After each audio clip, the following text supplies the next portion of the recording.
वालेकुम दोस्तों, आज मैं आपको एक व्हाट्सएप की बहुत ही अच्छी ट्रिक बताने वाला हूँ।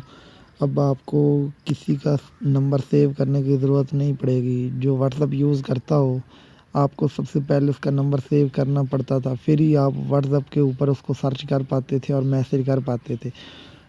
अब आपको इस ट्रिक के ज़रिए उसका नंबर सेव करने की ज़रूरत नहीं होगी। सबसे पहले मैं आपको चेक करवा देता हूँ एक नंबर। ये देखना, इसका व्हाट्सएप बना हुआ है लेकिन मेरे पास नंबर सेव नहीं है। ये देख लो, ऊपर कोई नाम शो नहीं हो रहा, तो इसका नंबर मेरे पास सेव नहीं है। तो इधर भी मैं आपको ये चेक करवा देता हूँ नंबर सर्च करके।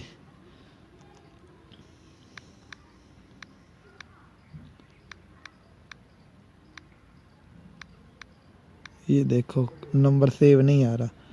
तो इसके लिए आपको एक एप्लीकेशन डाउनलोड करनी पड़ेगी जिसका नाम है व्हाट्समी। इसका मैं लिंक आपको डिस्क्रिप्शन में दे दूँगा। तो इस एप्लीकेशन को खोलना है, तो इस तरह का कुछ आइकन आपके पास आ जाना है। तो आपने इधर नंबर वो इंटर कर देना है जिसको आपने सर्च करना है, जिसको आपने मैसेज करना है सेव किए बगैर। ये देखो, मैं उसका नंबर लिख के इधर डन कर देता हूँ। ओपन चैट के ऊपर क्लिक करता हूँ तो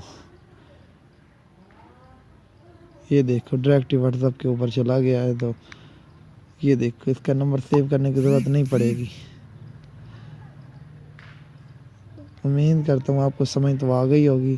अगर आपको मेरा ये वीडियो अच्छा लगा तो प्लीज़ मेरे चैनल को सब्सक्राइब कीजिए, आगे शेयर कीजिए। अब मुझे दीजिए इजाज़त। अल्लाह हाफ़िज़।